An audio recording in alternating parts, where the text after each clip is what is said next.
goals for this season that you want to achieve? Yeah. Really, like this time, I want to improve my times also, and so to qualify for Olympic for 2020. All right, congratulations. Well done. Thank you. Are you also out to recruit more Paralympian athletes to represent Namibia? And what do you think are the obstacles that are in their way that are stopping them from getting started? No, definitely it's still a challenge. It's still a big challenge in Namibia, especially the first thing is, as I say, facilities. Secondly is definitely coaching, which we don't have also around the region. And when we are talking about Namibia, we are not only talking about Windhoek, so it's the whole country. So it's still a big challenge. And then the next thing is that the sport is still not well known within the disability community. So we are really still facing a lot of challenges, and hopefully more clubs and more academy can be formed so that at least these guys can have a chance to take part.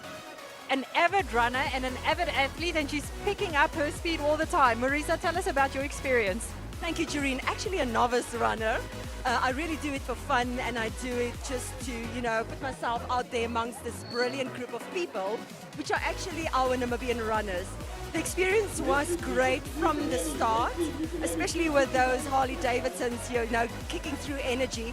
And we really want to thank Nedbank for a great event.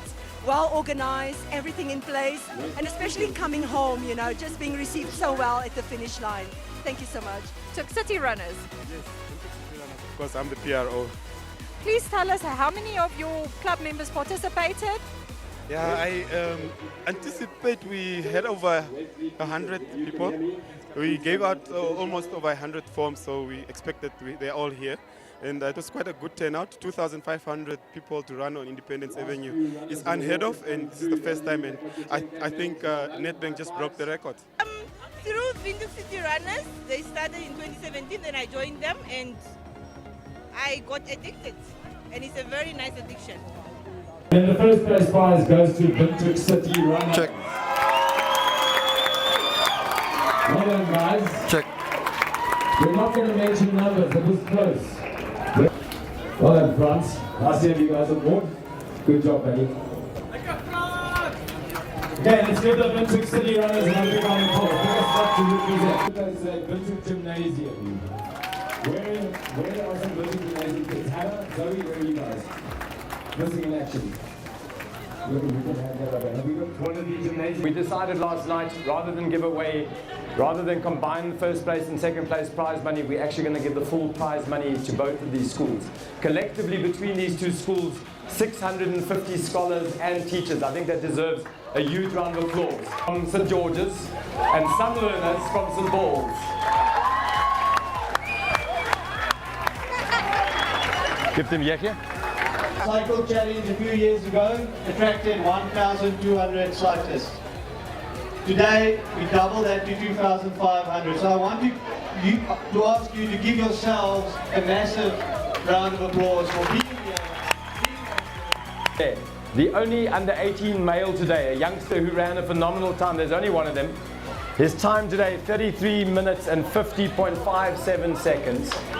That is fast, people. That is like under, what's the math say? Under 3:30 a kilometer. His name is Herman Katima. Herman, please come up. Where's Herman? And then in first place in the visually impaired, it was a gender mixed category, is Ananias Shikongo. I'm guessing it's Ananias Shikongo. Where's Ananias? He's our Paralympian. Where's that guy? We're up to second place. This is for $4,000. In a time of 30 minutes and 29 seconds. He owns it gewikkel, mense. That's fast. That's like 3 minutes a kilometer for 10 Ks. I don't think my car goes that fast. His name is Kefas Konjashili. Did I get that right? Yes. We made it. Kefas. Running in the colors of Marathon Sugar. Nicely done, dude. Ladies and gentlemen, I believe that there's a couple of firsts today. So this is the first time ever that we've hosted a mass start event this big. 2,500 runners in the city center. With the blessing of the mayor, he arrived. He ran with some of you guys, which was so cool to see.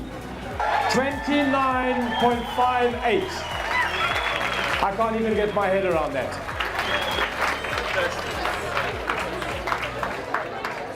So there we have them, the 5 fastest guys in Windhoek this morning. All of them under 32 minutes. Incredible stuff. Let's give it a nice big round of applause, guys. Running along Independence Avenue this morning was mind-blowing.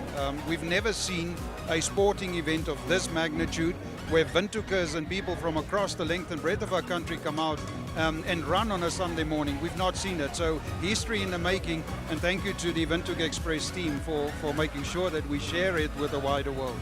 Well, it was a wonderful experience being here this morning and to see all these people in action. I must say, our expectations were also completely blown out of the water. But tell us about what Nedbank is doing to keep people fit and off the couches and onto the streets. Well, we always say life is not only about banking, and as a bank, we have as one of our deep green aspirations to be highly involved in the community and the environment. From an environmental perspective, we have a pioneering Go Green Fund, and we've had sporting properties for as long as Nedbank has been in existence, for over 40 years. Principally among those would certainly be the Nedbank Cycle Challenge. That draws equally the highest number of cyclists participating in an event of that magnitude. And we've always thought that the Nedbank Cycle Challenge will be the biggest mass participation sports event. And then 2 years ago, the Nedbank Citi Dash rolled into town, and it's just blown out all of those expectations. But having the largest cycling event in the Nedbank Cycle Challenge, having the most iconic cycling race in the Nedbank Desert Dash, and having now the biggest mass participation sports event in the country in the Nedbank Citi Dash just goes to show that those deep green aspirations of ours are really starting to bear fruit. And we've got to say thank you first and foremost to our clients, without whose support we can't do this, but to everybody that always comes out and supports Nedbank so enthusiastically. You know, all we can say is that we're deeply gratified, and thank you so much. So what do you say, Gernot? Are you and I going to be running next year, or are we more comfortable behind the scenes? I tell you, behind the scenes is really where I see myself, but look at the times that Thomas Reinhold and the rest of the team have run this morning. I mean, it's quite extraordinary. A sub 30 minute 10-kilometer run, and it just goes to show what sort of talent we have in our country. We've just heard that Ilaria Johannes in Nedbank Kit and in the Spa races, I mean, she's blowing South African competition out of the water. And they're homegrown talent. So the more we have events of this nature, and the more we have people like Beata Nangombo and everybody else pushing the front runners, you know, we'll continue to see Beata and like she has done in the past, but certainly Ilaria and Thomas shine on the international stage, and that's really where we want to see our athletes. And especially if you look at the amount of kids that joined this year, what do you say about that? Oh wow, the schools have just come out in force, have they not? And that was one of the primary focus areas for this year. When we looked at the Nedbank Citi Dash last year, we did realize we have an opportunity amongst the schools to grow it. And the Cycle Tech guys have gone above and beyond. So to see so many young people come out on a Sunday morning, bright and early, and it was quite crisp this morning, was it not? But come out and, you know, and had fun with all of their mates. It's fantastic.